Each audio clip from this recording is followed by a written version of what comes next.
Kita sudah merdeka selama lebih daripada 55 tahun.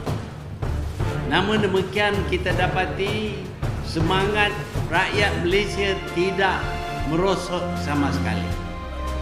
Kita masih sayang negara kita dan kita masih ingin melihat negara kita ini dibangun untuk kesejahteraan rakyat Malaysia.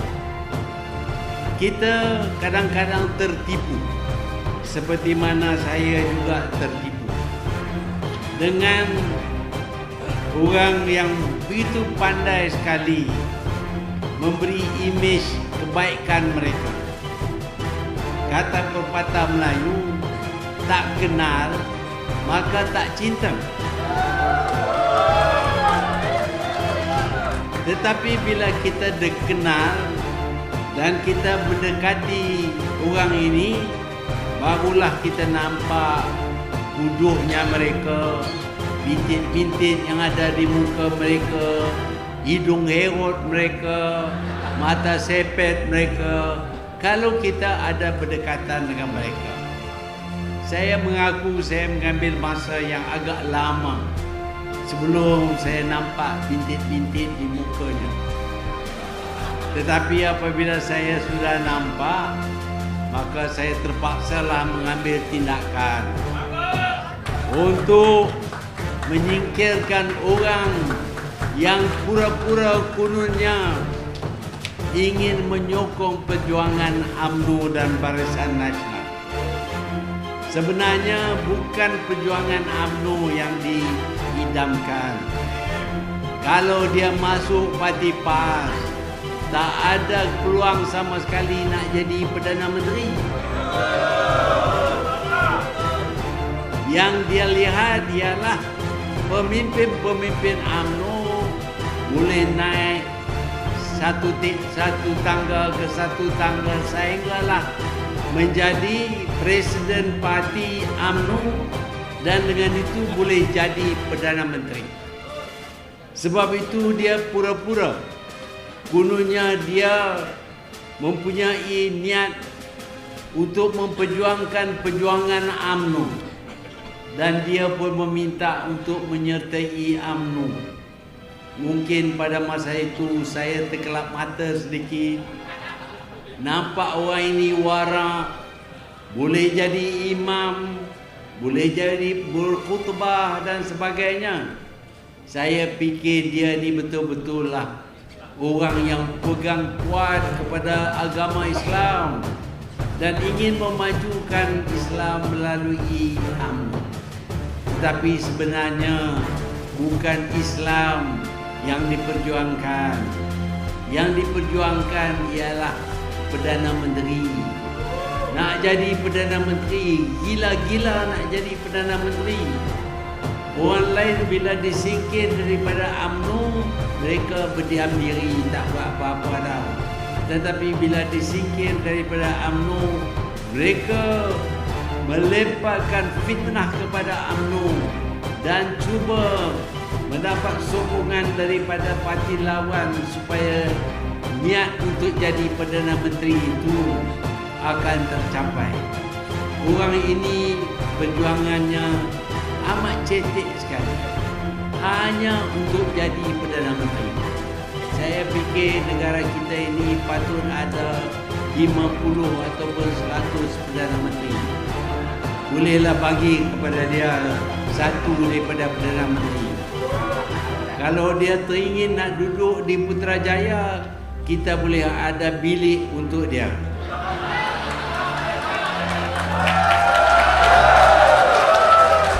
Dia boleh sampai ke Putrajaya.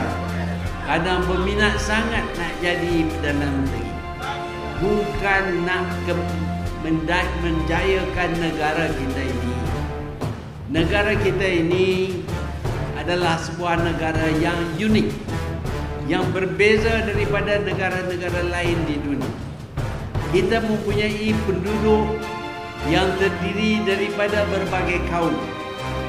Memang pun orang Melayu menjadi penduduk yang terbesar di negara kita ini. Tetapi kita rela untuk menerima kaum-kaum lain, untuk menjadi rakyat negara kita ini. Dan setelah kita menerima mereka, kita bersetuju untuk berkongsi dengan mereka, kongsi kuasa, kongsi kekayaan negara kita.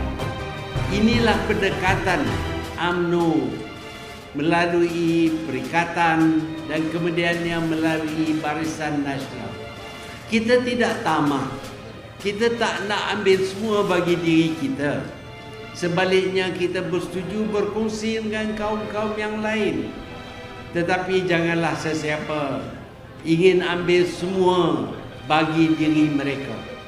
Di Malaysia tidak ada kaum yang boleh mengambil segala-galanya bagi diri mereka. Mereka harus berkongsi dari segi politik, kuasa politik, juga berkongsi daripada segi kekayaan negara kita. Dengan ada perkongsian ini, dengan ada agihan kekayaan dan kuasa secara yang baik, maka negara kita ini akan aman dan stabil. Dan apabila negara aman dan stabil, maka dapatlah kita bangunkan negara kita. Itulah yang telah berlaku sejak Barisan Nasional dan sebelum daripadanya perikatan memerintah negara kita ini. Tidak ada niat lain bagi Barisan Nasional, mereka melainkan memperhambakan diri mereka kepada rakyat. Yang utama ialah rakyat, bukan Barisan Nasional, bukan pemimpin mana-mana pun. Kita nak berkhidmat untuk rakyat. Sebab itu rakyat memberi sokongan selama 55 tahun, memberi sokongan kepada Perikatan dan Barisan Nasional. Di masa yang sama, saya ingin ucap terima kasih kepada seluruh rakyat Malaysia yang telah menyokong saya semasa dahulu sehingga saya dapat jadi Perdana Menteri.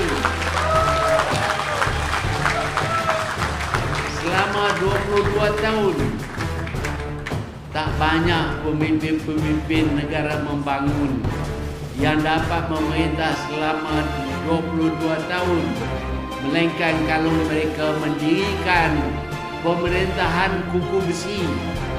Tapi kita tidak ada pemerintahan kuku besi. Bila dah sampai masa untuk undur, kita undur.